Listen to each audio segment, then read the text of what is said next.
Glória a Jesus. Quero saudar a igreja com a paz do Senhor. Amém.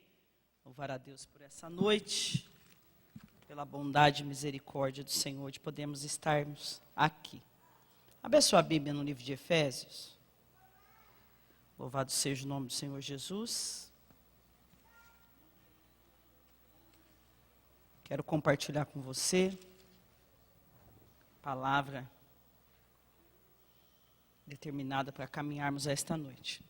Efésios capítulo de número 3.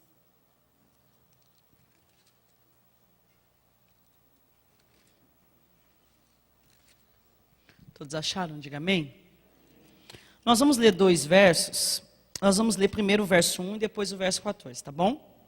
O verso 1 diz assim: por esta causa, eu, Paulo, sou o prisioneiro de Cristo Jesus, por amor de vós, gentios. Verso de número 14 diz: por esta causa me ponho de joelho diante do Pai, de quem toma o nome toda a família, tanto no céu como sobre a terra. Amém? Pode tomar o seu assento em nome de Jesus. Eu estava orando ao Senhor, pedindo a Ele uma palavra direcionada, para entendermos o propósito desta campanha. Eu entendo que todas as vezes que a igreja ora, todas as vezes que nós pedimos a Deus uma direção, o tema escolhido, ainda que seja a liderança que vai colocar, ele sempre nasce no coração de Deus. E Ele conhece muito bem a necessidade. Quando nós vamos olhar para o cenário da história, eu preciso que você entenda o que está acontecendo aqui. O apóstolo Paulo, ele é um dos apóstolos que foi levantado após a morte de Cristo, é bem sabido de todos nós. E é interessante que quando ele vai falar a respeito da sua chamada, ele vai dar o nome, ele vai explicar que a sua chamada é graça, que ele foi alcançado pela graça. Nós vamos olhar para ele caminhando durante um tempo, e nós vamos ver que, num tempo de caminhada da sua viagem missionária, na sua primeira viagem missionária, ele vai passar por Éfeso. É nesse tempo que vai haver a conversão da cidade de algumas pessoas, lembrando que Éfeso era uma capital de um porto marítimo, um lugar onde entravam e saíam pessoas, era porto, então entrava e saía muita gente.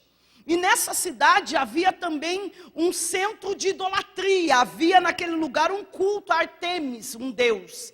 E as pessoas que se convertiam naquela cidade, eles verdadeiramente se rendiam ao Senhor.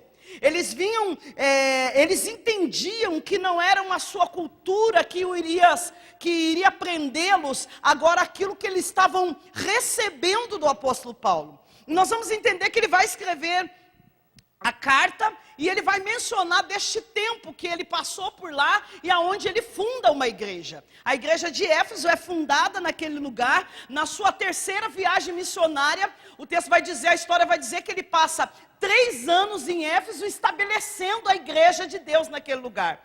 E é interessante que há um propósito do coração do apóstolo Paulo, há uma necessidade. Ele precisa pregar o evangelho de uma maneira tão clara, porque aquele povo precisava entender que não era mérito, é graça. Nós sabemos que graça é favor que nós não merecemos. Então ele pregava com muita verdade para aquele povo, porque aquele povo sabia que se fosse por aquilo que eles tinham vivido, que se fosse por aquilo que eles tinham passado, o evangelho jamais teriam chegado àquele lugar. E eu entendo que o apóstolo Paulo é o cara, ele era o cara a ser escolhido, porque só pode falar de graça quem recebeu graça. Só pode falar de misericórdia quem recebeu misericórdia. Só pode falar de bondade quem recebeu bondade. Pastor, eu ainda não estou entendendo. Eu estou dizendo que eu e você fomos alcançados por graça. Não tenha nada que eu faça, não é nada do que eu fiz.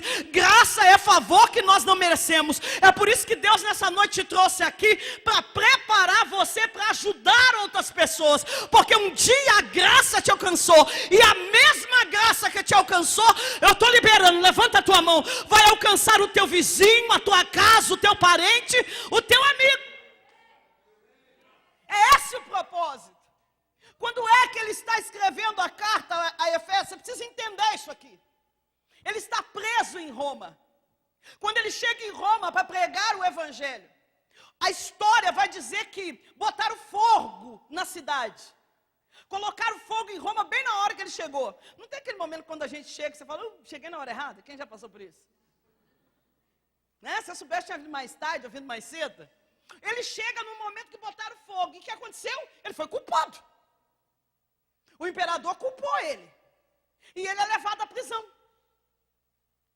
Ele é lançado à prisão. Quando você vai estudar um pouco da história das prisões daquela época, a prisão ali era um tipo de masmorra. E tinha duas direções. Ou a pessoa saía dali para ser morto, sacrificado, ou saía leproso. Você entende que ele vai ser lançado num lugar que a certeza que ele não sairia dali? É nesse cenário que ele vai escrever a carta. É nesse cenário que ele está escrevendo a carta a Éfeso. E é interessante que eu fiz questão de ler o verso 1, porque ele escreve assim, ó, eu estou escrevendo por uma causa. Qual causa? A causa do Evangelho. Ele estava escrevendo a carta para defender o que estava acontecendo agora em Éfeso. Quando você vai ler a carta, você vai entender que os mesmos que alcançaram a salvação pela graça, que eram gentios e não judeus, parece que agora eles estão meio que sem saber se é isso mesmo que eles queriam. E essa notícia com certeza chega ao apóstolo Paulo. Eu não sei se por intermédio de oração, de revelação ou por alguém, mas é interessante que ele começa a escrever esta carta. E ele começa a admoestar eles a não desanimar. Ele começa a declarar para eles novamente que eles precisavam ser fortalecidos naquilo que eles receberam. É por isso que o verso que nós lemos diz, por esta causa eu me coloco de joelho, eu me ponho de joelho. Ele está dizendo assim, ó, eu vou me colocar na posição de oração para que vocês não desistam. Eu vou me colocar na posição de clamor para que vocês permaneçam firmes. E aí quando eu estava lendo isso daqui, o Senhor, sabe aquele estalo? Quem já recebeu esses? Sabe aqueles estalos? Eu falei, peraí, eu preciso entender uma coisa aqui, o que acontece conosco? Aonde Paulo estava? Certo. E aí o camarada está preso, não sabe qual vai ser o futuro dele, naturalmente falando, pelo Império Romano, e ele começa da prisão, escrever uma carta para animar para quem está solto.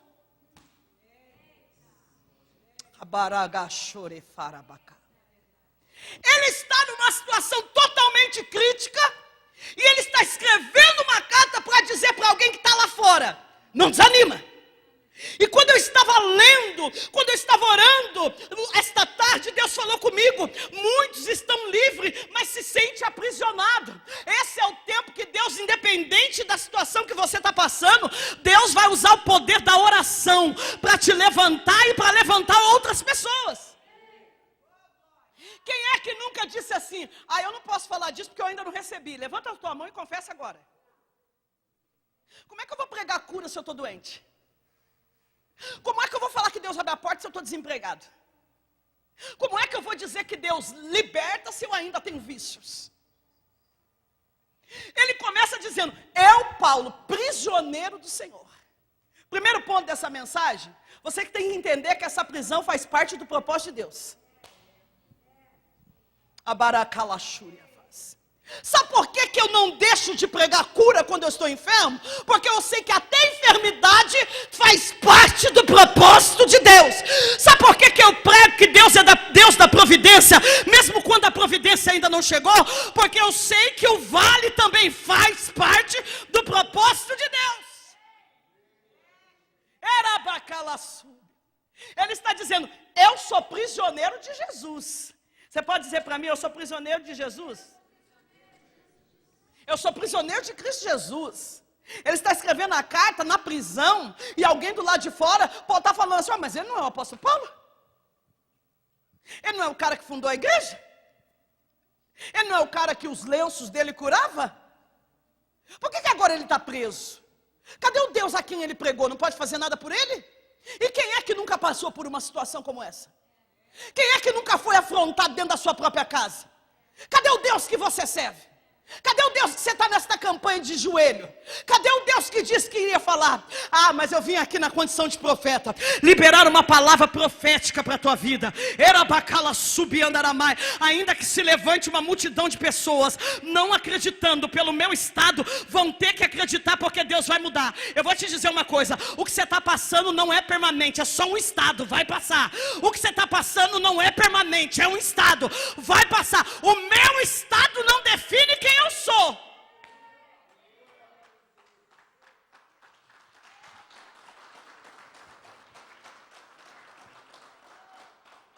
Ele está na prisão.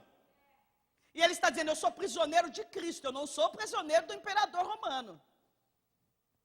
Eu não sou prisioneiro do Império Romano. E aí eu fico olhando, e eu quero que você se atente que o poder da oração, o que Deus está convidando a mim e a você é continuar orando. Não só por você, mas para as pessoas que te cercam. Porque o que paralisa as nossas vidas é quando nós olhamos para nós mesmos e vemos que aqui não está acontecendo. Eu olho para mim e vou dizendo, como que eu vou continuar orando se não está acontecendo comigo? Como é que eu vou continuar pregando se ainda não aconteceu comigo? Eu vim impulsionar você a continuar a orar. Olhe para mim, Paulo estava preso no tempo de Herodes, ele estava preso no tempo do homem, ele estava na prisão, mas no tempo de Deus havia uma movimentação no céu. Eu vou dizer de novo, naturalmente muitas coisas estão acontecendo na tua vida no tempo natural, no tempo do homem, mas no mundo espiritual tem coisas se movendo. Eu estou liberando e eu preciso que você receba isso aqui. No natural você pode estar preso, no natural você pode estar desempregado, no natural você pode estar falido, no natural você pode estar doente, no natural você pode estar desanimado, mas no mundo espiritual as coisas estão se movendo, no mundo espiritual as coisas estão se movendo, por quê? Porque tem alguém orando, você tem depósito de oração, você orou e o poder da oração vai ser manifesto. Você quer ver? Dá um glória aí enquanto eu tomo um gole de água nessa caneca chique aqui. Ô, gente, eu vou confessar uma coisa para vocês. Eu gosto de louvar antes de pregar, mas não sou nem doida. Eu fiquei ali, eu falei, eu que não vou louvar. Que isso? Tem lugar que a gente deixa aqui até para pregar. Deixa para lá. Presta atenção. É Atos dos Apóstolos, capítulo de número 12, que diz assim, ó. No tempo de Herodes, ele matou a Tiago a espada e prendeu a Pedro. Vou dizer de novo, o capítulo começa assim. Atos dos Apóstolos, capítulo 12, verso 1. No tempo de Herodes, ele mata Tiago e manda prender a Pedro. Guarde isso. No tempo de Herodes. E aí, está todo mundo preocupado que Pedro vai morrer também. Certo? Alguém pergunta para Herodes, quando é que você vai fazer alguma coisa com Pedro? Ele responde, depois da Páscoa. Está escrito aí em Atos 12. O texto vai dizer que enquanto Pedro estava preso, a igreja que se reunia em casa estava orando. Tá? Então lá no palácio, lá no cenário, sei lá como é que chamava, o povo estava dizendo, você ouviu falar que o Herodes falou que só vai decidir a questão de Pedro depois da Páscoa? Lá na casa de oração, o povo estava, solta Pedro, solta Pedro, solta Pedro, solta Pedro, solta Pedro, solta Pedro, solta Pedro. A igreja orava, e o texto diz assim, ó, a igreja orava incessantemente, não parava. É tipo assim, da meia-noite a uma, da uma às duas, das duas às três, das três às quatro, das cinco às seis. Entendeu aqueles reloginhos de oração? Que faz tempo que a gente não faz. Lembra? A dona Maria, a irmã Maria dá umas 5, da meia-noite a uma, a dona fulana dá umas 2 e aí vai. Então tinha como se fosse um relógio de oração, a igreja orando, solta Pedro, solta Pedro, solta Pedro, solta Pedro, solta Pedro. Aí o texto vai dizer que de repente Pedro está preso por 16 soldados, 4 quarentenas de soldados, que dá 16. Certo? Que guardavam as portas da prisão. O texto vai dizer que de repente uma luz aparece dentro da cadeia. Uma luz acende. É interessante que se ele estava guardado por 16 soldados, eu penso que havia 4 portas, 4 aqui, 4 ali, 4 ali, 4 lá. Você vem comigo? Tá? Presta atenção, ele está dentro da cadeia, tem 4 soldados na sua cola. Uma luz se acende, um clarão, e os soldados não vê. Pedro é tocado pelo anjo.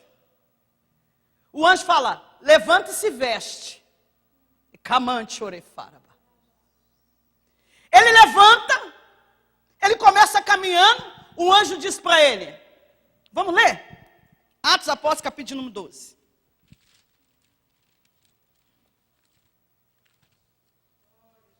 Glória a Deus, vai dando glória. Vai dando glória que esquenta. Ó, verso de número 7. Eis, porém, que sobreveio um anjo do Senhor e uma luz iluminou a prisão. Certo? Iluminou a prisão, mas só quem viu? Pedro. Vai uma direção aqui. Se o livramento é para você, quem não é para ver a luz não vai ver. Tá? Tocando-lhe o lado de Pedro, despertou, dizendo, levanta depressa. Olhe para mim. Ele toca Pedro e diz assim, ó, levanta depressa. Depois a continuidade do texto diz assim, caíram-lhe das mãos as cadeias. Enquanto o anjo está tocando, a cadeia está na mão. Mas quando Pedro decide obedecer a ordem de se levantar depressa, as cadeias caem. Você não pegou isso aqui não. Enquanto a luz apareceu, a cadeia estava lá. Enquanto o anjo tocou, as correntes estavam lá. Mas quando Pedro se levantou depressa, as cadeias caíram. E eu estou liberando. Hoje eu vim aqui para dizer, se levanta em oração, mas se levanta depressa. Ora depressa por aquele teu familiar. Ora depressa por a tua casa. Por quê? Porque hoje Deus vai derrubar as cadeias. Ele vai derrubar as cadeias. Mas se levanta depressa. Aí o anjo diz, cinge-te. Quem aqui dos homens servir o exército? Foi dispensado? Um negão desse tamanho? Pelo amor de Jesus.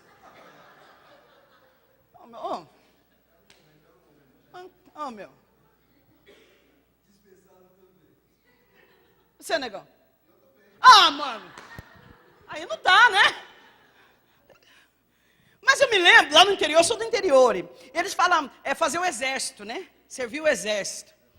Mas quando você vê o exército, você vê a milícia, aquele povo se levantando, quando fala cinge-te, é posição de reverência, pronto para a guerra, pronto para a arma. Cingir é preparar os ombros, é posição de... Não é cinge-te, é cinge-te. Vai, prepara. Quem está cingido está preparado com o escudo, está preparado com a espada. O anjo diz para ele, cinge-te. Não é só o fato de se levantar. Talvez você se levantou, se preparou para ver as cadeias cair, mas não se preparou, não se cingiu. Aí Deus está dizendo, cinge-te. Ele calça as sandálias, e assim ele fez. Aí o anjo disse, põe a sua capa e segue-me. Pedro podia olhar e dizer assim, bom, já estou de pé. Já estou cingido, já não tenho cadeia nas mãos, já estou livre, já estou com sandália, já estou com capa, posso sair. Pedro entendeu, o anjo disse para ele, você faz tudo isso, mas me segue. Por isso que tem muita gente que perece. Ele segue até a página 3. Ele obedece a ordem de Deus até a página 3. E aí na hora de seguir ou continuar fazendo o que Deus está mandando, não, agora já estou liberto. Agora já estou livre. Agora já posso ir. Agora já sei me virar. A segunda direção dessa noite é, Deus vai te dar uma direção, mas continua seguindo a direção. Deus vai te dar um caminho, mas continua seguindo o caminho. Deus vai te posicionar, mas continua posicionado. Deus vai te levantar, mas continua honrando a casa de Deus. Deus vai te exaltar, mas continua sendo fiel ao Senhor. Você já andou no carro com gente teimosa? Aqui não tem não. Só lá na Zona Norte onde eu moro, pro lado da Vila Maria ali. Medeiros, Tucuruvi ali. Eu já andei com uma pessoa, que... Você sabe onde a gente está indo? Sei. É melhor pôr no GPS, né? Não, vamos pôr. Você quer pôr? Pode pôr. Aí bota o GPS. Aí o GPS começa. Daqui a 500 quilômetros, vire à direita. Daqui 70 metros, vire à esquerda. A 400 quilômetros, mantenha a direita. Aquela voz vai irritando, irritando, irritando. Quem é impaciente, não, teimoso, fala, vamos fazer o seguinte, eu já sei onde é, vamos desligar? Aí a pessoa desliga. Aí você olha com aquela cara, você tem certeza que você sabe?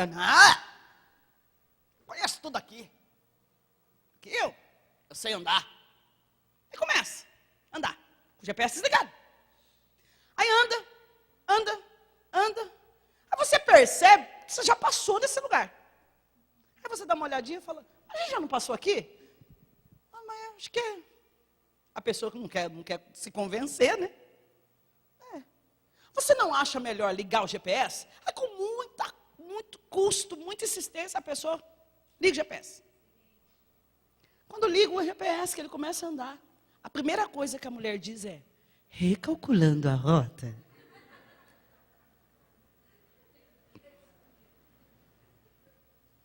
Recalculando a rota. Pastor, eu não entendi. Você pode até ter se desviado do caminho, mas essa noite o poder da oração, Deus está dizendo, eu vou recalcular a rota. Deus está dizendo, pelo poder da oração, eu vou recalcular a rota. Pastor, eu me esfriei, desanimei, eu segui a ordem, a primeira página, a segunda página, e agora na terceira página, eu decidi parar, não tem problema. Eu vim aqui com uma mensagem profética, para dizer que tem um Deus recalculando a rota. Ele vai te colocar no caminho de novo, Ele vai te direcionar de novo. Isso aqui é direção de Deus para crente que está aqui nessa noite. Ele vai te direcionar de novo. Quando é que Herodes disse que iria matar a Pedro? Depois da Páscoa. Quando é que ele ia matar? A igreja está e Pedro está preso. A igreja ora e Pedro está preso. Quem não entende de projeto de Deus vai achar que isso aqui é uma coisa natural. O comentário no palácio é coisa natural. O tempo de Herodes aponta para o tempo do homem. Nós caminhamos em dois tempos, o Cronos e o Kairos. O Cronos, que é o tempo do homem, e o Kairos, que é o tempo de Deus. Quem está olhando para o tempo do homem, porque o texto começa dizendo no tempo de Herodes, que aponta para o Cronos, que aponta para o tempo do homem, está dizendo que no tempo de Herodes ele só vai fazer alguma coisa com Pedro depois da Páscoa. No tempo de Deus, a igreja está orando. Enquanto o homem está determinando um tempo, a igreja está orando para trazer o tempo de Deus. O que eu estou falando para você nessa noite, que pode ter qualquer decreto. Você pode caminhar no Cronos com decreto. Mas quando nós entendemos do Kairos, eu entendo que a minha oração, Mandaravasébia, traz o tempo de Deus para a terra. Você já recebeu alguma notícia? É lógico que já. Que te deixa igual barata tonta, né? Para lá e para cá. Por exemplo, chega um bilhetinho, oficial de justiça, que dia 30 você tem que se apresentar. Que dia é hoje? Daqui até o dia 30 haja coração. É assim ou não é? Você já passou por uma situação assim? E aí você liga para Beltrano, liga para Ciclano, liga para fulano, liga para não sei quem, liga para não sei o que lá. Daqui até o dia 30 é um desespero. O comentário é, você tem que se apresentar dia 30, porque depois do dia 30 vai ter uma decisão. Olha para mim que eu preciso que você entenda isso aqui. Dentro do palácio, no tempo de Herodes, o comentário era, ele não vai sair agora, ele só sai depois da Páscoa. E naturalmente, o povo que não entendia de calendário de Deus, estava esperando Herodes livrar depois da Páscoa. Mas eu faço uma conjectura com você, e eu queria que você viesse comigo. Esse recado chegando lá onde o povo estava orando. Tá? Aqui no palácio estão dizendo, ele só vai decidir depois da Páscoa. Alguém, vem comigo, viaja comigo, pelo amor de Jesus. Alguém sai daqui e vai lá onde estão orando e diz assim, ó, o comentário lá dentro é que Pedro só vai ser livre depois da Páscoa. Quando esse comentário chegou dentro da casa de oração, profeticamente eu vejo alguém se levantando e dizendo assim, então fique em paz. Por Ah, não é depois da Páscoa? Então fique em paz. Porque se nós entendemos que o Deus que operou no passado opera hoje, Ele não muda a metodologia, Ele sempre faz milagre. E um dia, o texto vai dizer que o povo de Israel estava preso há 430 anos, sob a mão de Faraó. Êxodo capítulo de número 11, 10, 11 e 12, nós vamos ver as pragas que foram enviadas, para que Faraó pudesse libertar o povo de Israel, sim ou não? O texto vai dizer que Deus vai mandar 9 pragas, e Faraó vai endurecer o coração. Deus se apresenta a Moisés e vai mandar a última praga. Qual é a última praga? A morte dos primogênitos. E uma ordem é dada ao povo de Israel. O Senhor diz assim: à meia-noite, o anjo da morte vai passar. A casa de vocês que tiver sangue nos umbrais, o anjo da morte não entra. Então a ordem para cada sacerdote era: pegue um novilho, sem marca, um cordeiro, sem mancha. O sangue, coloca numa bacia, pega isopo, que é a mesma planta que é usada para a cura da lepra, por isso que o salmista Davi no Salmo 51 diz: purifica-me como isopo. E vocês vão molhar o isopo no sangue e colocar nos umbrais da porta. A casa que tiver sangue no madeiro, a casa que tiver sangue nos umbrais, a morte não entra. Aonde isso? Êxodo capítulo número 12. O sacerdote deve guardar a carne para depois comer assada dentro de casa. Mas a ordem era: pega o sangue, põe nos umbrais, põe no madeiro, que à meia-noite o anjo da morte vai passar. Enquanto o anjo da morte está passando, vocês entram para dentro, pegue a carne do cordeiro, comem assada e celebrem a Páscoa.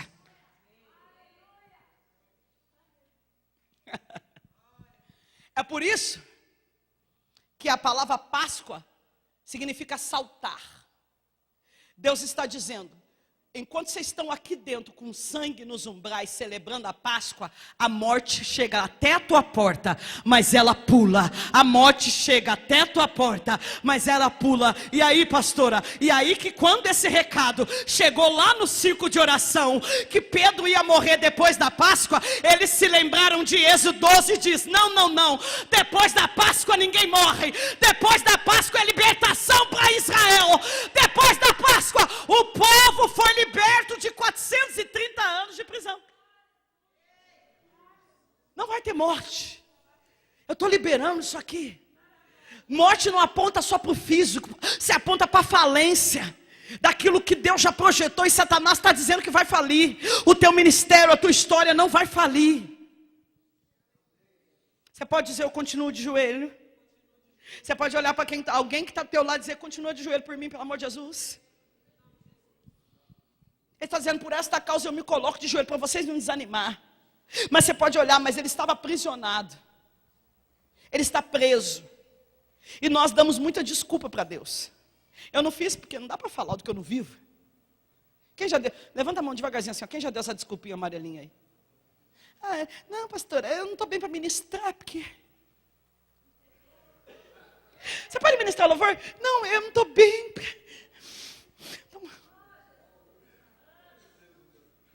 Você pode trazer uma palavra que entra... Sabe como é que está a minha vida, né, pastora? Rabacalachu. O texto vai dizer que Pedro estava preso. Quando ele chega na casa, ele bate. Uma menina por nome Rod sai para atender. E ela não creu. Ela corre e vai falar. Parece que eu vejo dirigente de oração, orando assim: solta Pedro. A menina assim no paletó: ô tio, Pedro está aí. Ah, menina, é fantasma. Ô tio, Pedro. Solta Pedro. Eu estou liberando isso aqui para a tua vida. O Pedro está batendo na porta e você está achando que não é Deus. Decalachuri andaravás. O seu milagre já está batendo na porta e você está confundindo, achando que é o diabo preparando seta, achando que é o diabo preparando laço. É Pedro que está batendo, a tua oração já foi respondida. Eu vim aqui trazer resposta de Deus para esta igreja. A tua oração foi ouvida. Ouve o barulho do som da porta de Pedro batendo. Pedro aponta para algo que você estava orando e que Deus está dizendo, está livre. Alabandura e minóia sébia. Pedro está apontando para algo que você estava orando e Deus está dizendo, o tempo é chegado. Eu quero falar da menina. O texto diz assim, uma menina que tinha sido trazida como escrava, presa. Ela está onde? Ela sai de Samaria e está presa num lugar onde adoravam outros deuses. Na Síria. É a Síria, né? Ela está presa. Só que ela vê todo dia o seu Senhor chegando, tirando a farda, e percebe que não é nada daquilo que a farda mostra. Ela está presa, ela está aprisionada longe do Deus dela. Ela podia dizer assim, ó, se o meu Deus fosse bom, eu estava em Samaria e não aqui. Sabe o que ela faz? Ela chega na sua senhora e diz assim, ó, oxalá que o meu Senhor estivesse em Samaria, porque ele vai saber que lá tem profeta. Sabe o que eu estou dizendo? Não é porque o teu estado não é o que você é o estado. Aponta para a prisão que você não vai deixar de falar que Deus continua fazendo. Não é porque você está desanimado que você não vai falar que Deus pode animar. Não é porque você está cansado que você não vai pregar que Deus renova a força. Por isso que o apóstolo Paulo está dizendo, eu sou prisioneiro de Jesus. Ele está dizendo, a minha situação não está condicionada ao que eles pensam que eu sou. Porque eu sou prisioneiro de Cristo. Eu sou prisioneiro de Cristo. Eu sou prisioneiro de Jesus. Sabe o que ele está dizendo? Eu me coloco de joelho na condição de prisioneiro de Jesus, porque eu sei que a hora que ele quiser fazer, ele vai fazer. Não está condicionado ao meu estado, guarda isso. Você não é, você está. Calachuri anderevás. Eu estou desanimado. Eu estou sem dinheiro. Eu estou doente. Não é você está. Aí ele está dizendo, ore. A direção de Deus para mim, para você nesta tarde é, continue de joelho. Continue orando. Pela causa do Evangelho. Ele está orando pela causa do Evangelho. Eu acho interessante, que quando eu estava lendo, eu já estou caminhando para o final, que quando ele coloca prisioneiro de Cristo, Jesus, por amor de vós, os gentios. Percebe que os gentios não eram nem para ser alcançados? Ele está dizendo, eu estou nessa situação aqui, pelo amor que Jesus tem por vocês. Será que você tem dimensão do que é isso? Será que você tem condição de pensar que toda essa situação que você está passando, é para que Deus possa glorificar em algum momento o nome dele e pessoas também serem alcançadas? Você acredita que daqui, eu estou liberando isso aqui, que daqui a alguns meses você vai contar isso que você passou para alguém com muita convicção? Abacalachuri andaravás. Você vai poder dar direção para pessoas? Porque uma coisa é você falar do que você ouviu falar. Outra coisa totalmente diferente é você falar do que você passou. Sim ou não? É por isso que Deus está te falando, eu estou te habilitando para um novo tempo. Eu estou te preparando para um novo tempo. E eu estava olhando para esse texto. Ele se põe na posição de prisioneiro. E eu me lembrei de João. O apóstolo João.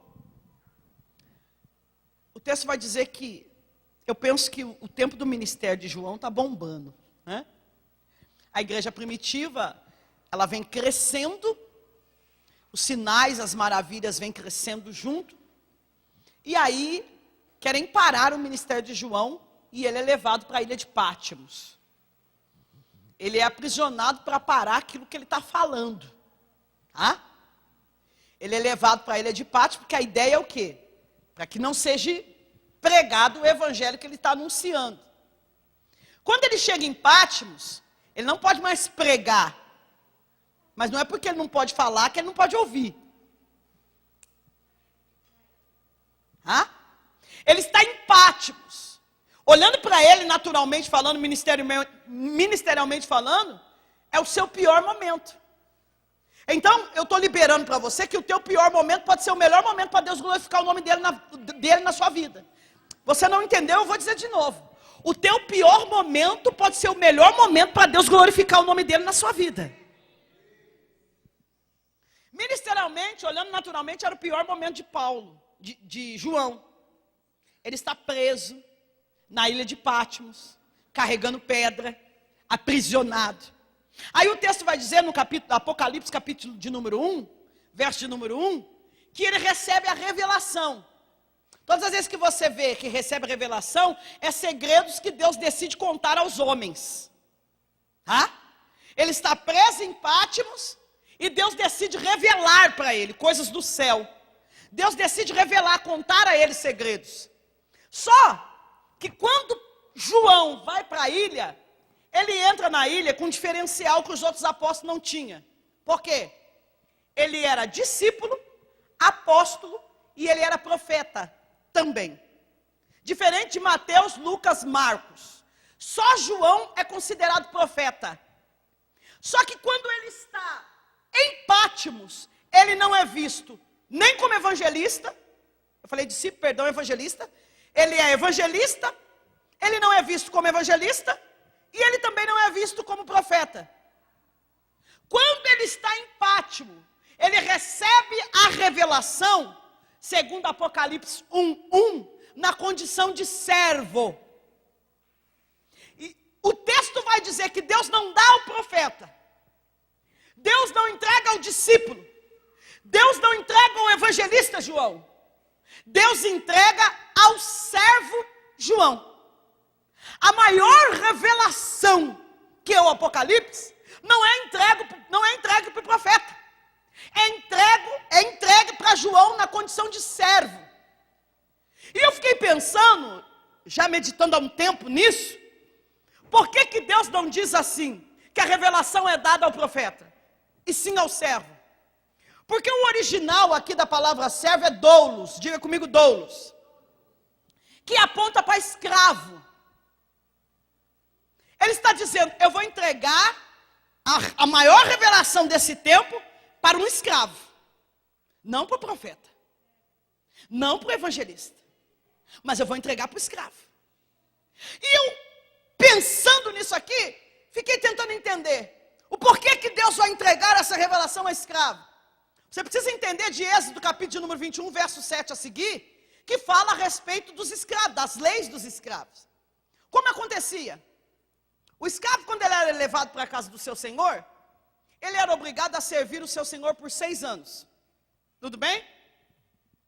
6 anos ele trabalhava. Se ele chegou sozinho, quando passasse 6 anos, no 7º ano, ele ia receber uma carta que chamaria carta de alforria, que dava a ele a liberdade para ir embora.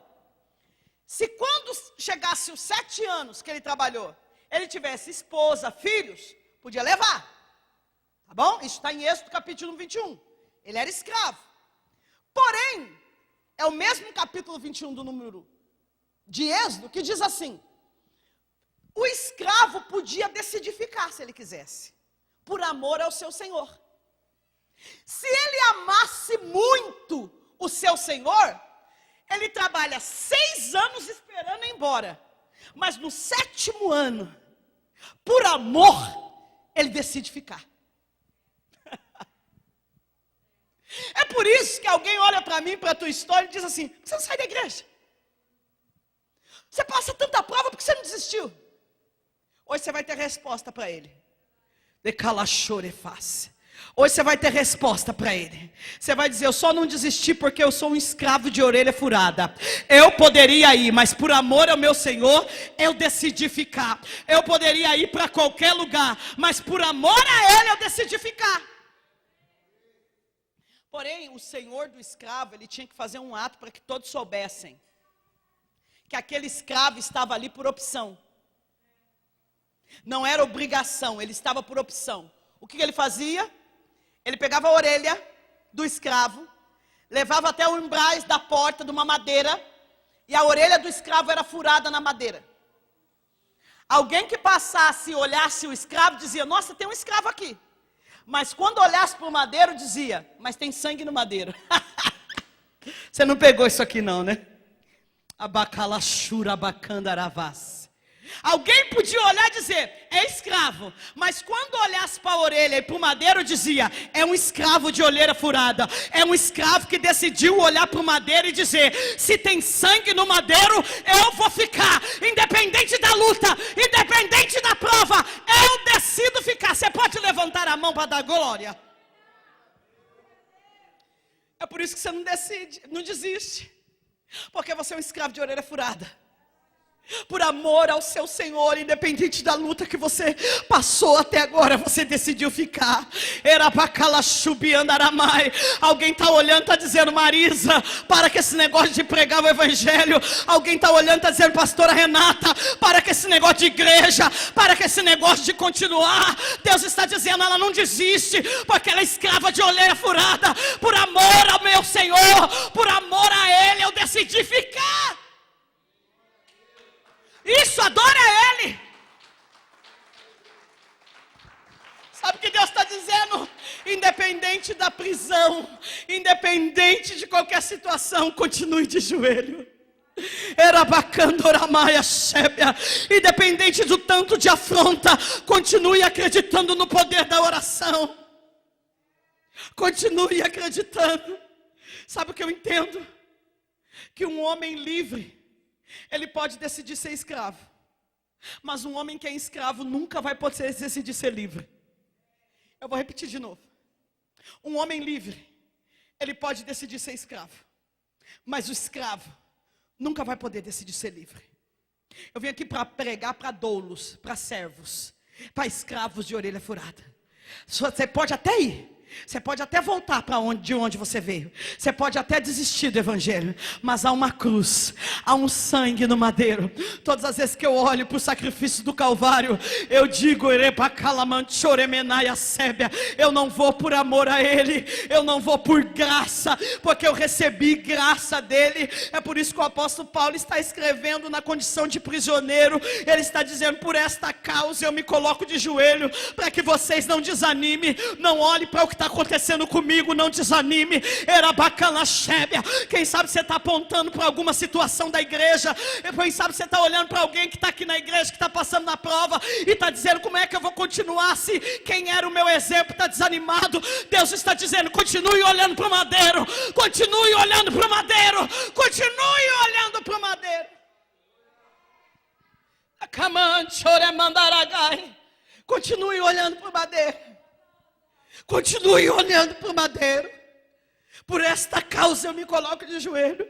E aí a minha pergunta nessa noite: qual é a causa que você precisa se pôr de joelho e não tem conseguido? Percebe que pode ser que você está de joelho, mas não está de joelho. Eu vou te explicar isso aqui. Tem muita gente que está de joelho, mas não está de joelho. E tem gente que está de pé e está de joelho.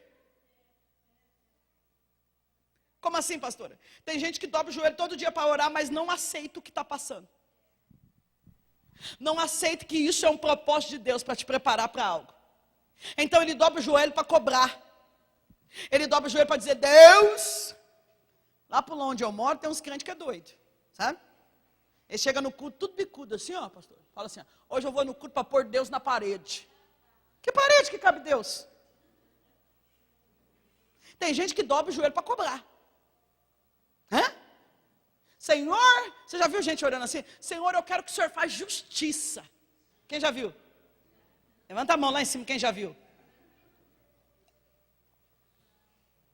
Mas é a palavra de Deus que ele diz assim, ó, as suas justiça para mim é como trapo de imundícia. Quando você está falando, Deus é justiça, Deus fala que é como trapo de imundícia. Sabe o que é trapo de imundícia, gente? Não precisa explicar isso aqui não, né? É isso aí mesmo. Quando você está pedindo justiça, ele vê como trapo de imundícia.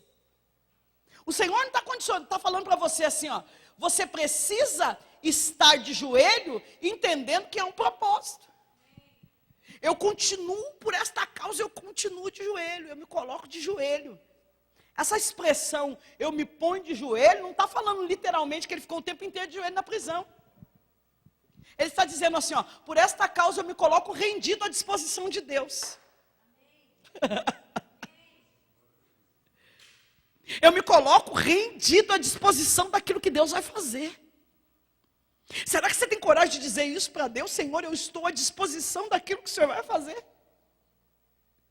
No final do ano, ou em algumas vezes, nós fazemos aquelas campanhas de carta para Deus. Quem já participou de uma campanha dessa? Uma carta para Deus, já escreveu? E aí a gente, para mim, uma folha não dá. A gente pega aquela folha de almaço do meio do caderno, que são 4 lados. Sim ou não? Ou grampeia umas 5 sulfite e começa. A gente encontra crente assim no dia 31 de dezembro. Hã? Vamos dobrar o joelho, desce para meia-noite para fazer oração. Aí ele dobra o joelho, parece candidato. Eu prometo que 2019, eu prometo. E começa. Mas quando nós escrevemos uma carta para Deus, a gente começa, Senhor amado, Pai querido, Pai amado, eu gostaria que o Senhor me desse, eu gostaria que o Senhor fizesse, eu gostaria que o Senhor salvasse, eu gostaria, e assinado sua filhinha querida que te ama, pá. Só eu escrevi carta assim, confessa teu pecado hoje. Levanta a mão, vai. Quem já escreveu? O convite de Deus hoje é mais ou menos isso aqui. O senhor me conhece, moço? O senhor me conhece? E se eu falar para você, me dá seu talão de cheque assinado, por favor, na hora que eu for embora, você me dá? Por que você não dá? Mas eu não estou aqui, não sou pastora. Você daria o seu talão de cheque assinado na mão de alguém? Sai aí, ô moço, vem cá. Quê? Não, pega esse talão aqui, já está assinado, vai. Quem faria isso? Em Gênesis capítulo de número 12, nós vamos ver Deus falando com Abraão. Eu acho que é capítulo 12, quando Deus faz a promessa a Abraão de um filho. Você sabia que, da primeira vez que Deus falou com Abraão, até o cumprimento da promessa, passaram-se 15 anos e Deus falou uma vez só? Olha para mim. Deus não ficou falando assim, não esquece que eu vou te dar um filho, hein, Abraão? Bonzinho do papai, não esquece, eu te prometi um filho. Ele falou uma vez. Está na hora da geração que está se levantando agora, confiar no caráter de Deus, não só na palavra. Porque quem confia no caráter, sabe que aquele que falou não mente, aquele que prometeu, ele cumpre. Pode ser que Deus não está falando toda hora que vai fazer, mas se ele falou, confie no caráter de Deus. Aí o convite hoje é você escrever uma carta para Deus, quem quer? Só que nós vamos fazer diferente. Nós vamos pegar uma folha de almaço em branco, assinar lá embaixo, sua filha, seu filho, e dar para ele. E dizer, Senhor, até hoje eu escrevi tudo que eu achava que eu tinha que viver. Hoje é o seguinte, eu assino e entrego o papel em branco nas tuas mãos. E enquanto isso, eu continuo de joelho. Enquanto isso, eu continuo orando. Enquanto isso, eu continuo acreditando. Enquanto isso, eu continuo esperando. Enquanto isso, a igreja ora. Porque por enquanto é o Kairos, mas daqui a pouco é o... por enquanto é o Cronos, daqui a pouco é o Kairos. Daqui a pouco é o tempo de Deus que vai ser estabelecido. Você pode se colocar de pé em nome de Jesus? Qual é a causa que você orou errado até o dia de hoje? Que você o tempo inteiro está orando e entendeu que você só estava com ladainha, com reza brava. Reza é repetição em vão. Oração é falar com Deus, orar e ação. Hoje o Senhor está te convidando, continue de joelho. Erabacala subiando. Continue acreditando. Mas pastor, eu estou aprisionado em algumas coisas. Continue falando o que ele faz. Eu me lembro, em 2000 e... Se eu falar, eu vou denunciar a minha idade, né? Em 2000 e alguma coisa, eu fui diagnosticado estéril. Na ocasião, eu passava num dos melhores especialistas no consultório ali na Paulista. Um convênio top. Quando eu cheguei no consultório do doutor, tinha uma parede daqui até lá no final de foto de mãe, com a criança no colo e ele. Quando eu cheguei, a secretária já me tranquilizou. Eu assim, chorando, com os exames na mão. Ela falou, você está chorando por quê? Você está no melhor lugar. Olha o que esse homem tem poder de fazer. Todas essas mulheres chegaram aqui assim, agora são mães. Aí eu sentei na mesa, passei todo o quadro, passei os exames que eu já tinha feito. Aí ele me pediu um monte de exames. E ele disse para mim assim, agora nós não vamos preocupar com a gravidez em si. Vamos cuidar de tudo, os hormônios, algumas coisas. Eu não tinha ovulação, não ovulava. Então a gente vai pensar nisso, vamos pensar num tratamento, depois você pensa na criança.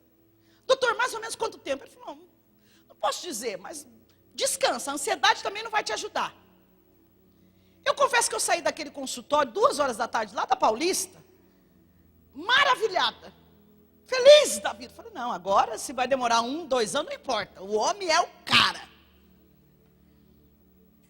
E aí eu continuei pregando. Aí eu fui marcar o exame, demorei um pouco, uns 10 dias, eu comecei a marcar os exames. Eram exames muito difíceis que tinha que fazer, de contagem de ovulação, enfim. Quando eu fui marcar, o meu convênio tinha sido cortado. Eu, mas como assim? Não, cortou, tal. Enfim, fiquei sem convênio. Aí entrei no quarto e fui brigar com Deus. Por que você deixa eu cortar meu convênio? Ai, agora que eu achei o médico. Como assim? O Senhor disse, levanta e vai pregar sobre esterilidade. Eu comecei a pregar sobre esterilidade. Aonde eu ia, eu dizia, tem alguém aqui que é estéril? Levantava 4, 5, 6 meses, vem na frente que eu vou orar por você. Eu orava, passava 2, 3 meses, eu recebia ligação, pastora, estou ligando para dizer que eu estou grávida. E eu dizia, amém. 2 anos. Eu vi mães carregarem crianças no colo. Eu chegava na igreja e eu dizia para Deus, Senhor, a única palavra que soa na minha mente foi o que o médico disse, você nunca vai gerar. Foi assim que eu ouvi que eu era estéril. E eu dizia, tem alguém aqui que é estéril? Vinha para frente, eu orava, dali a pouco, grávida. Ai, pastora, no dia da apresentação do meu bebê, você não apresenta? Pois é. Eu levantava a criança, filho dos outros, e dizia, Senhor. Depois de 2 anos pregando sobre esterilidade, Deus decidiu abrir a minha amada. Deus decidiu abrir a minha amada. Eu vim pregar para você que não importa a tua prisão, continue de joelho e continue falando o que ele faz. Sabe o que eu estou dizendo? Que enquanto você fala do que você ainda não recebeu, ele vai gerando em você preparo para receber o que ele tem para a tua vida. Enquanto você prega aquilo que você ainda não vive, tem gente que está falando, você está pregando, mas você não tem. Não. Eu vim desmistificar isso daqui. Eu vim dar você coragem de dizer, eu ainda não recebi, mas eu creio que você pode receber. Ele ainda não fez um milagre na minha vida, mas eu vou continuar dizendo que ele é Deus de milagre.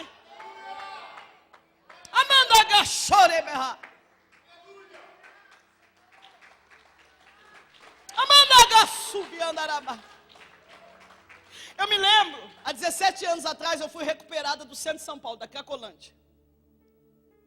Há 17 anos atrás Deus usou uma profeta. Ela apontou o dedo para mim, um profeta, pastor Marcos do Espírito Santo. Eu tenho conversa com ele até hoje. Ele apontou o dedo para mim. Ele disse assim, Deus vai te levar em lugares. Você vai pregar o Evangelho de Cristo. Aonde você não for, a sua história vai. As pessoas vão ouvir você antes de te ver. Eu vim para Cristo quando eu fazia 1 ano que eu estava no Evangelho. As pessoas diziam para mim, você gosta de ser pregadora? Diz isso daí. Dá graças a Deus que você já saiu das drogas. E todas as vezes que eu vinha para a presença do Senhor, eu me lembrava que um dia Ele tinha dito que Ele iria fazer. E eu continuei de joelho dizendo, Senhor, apesar das minhas prisões, que prisões eram essas? Eu não conseguia crer, eu não conseguia ver. Olhar ao meu redor, eu não tinha condição nenhuma. Natural, preparo, nada, e Deus dizendo que iria fazer. Ontem mesmo eu estava conversando com uma amiga minha, a respeito de um projeto que a gente está finalizando. E eu disse para ela, meu Deus do céu, eu não acredito que eu estou assinando isso aqui. Eu não acredito. Então eu não vim aqui contar a história de ninguém. Eu vim aqui com muita propriedade de Deus dizer para você, continue de joelho. Continue crendo. Continue clamando. Você pode fechar os seus olhos?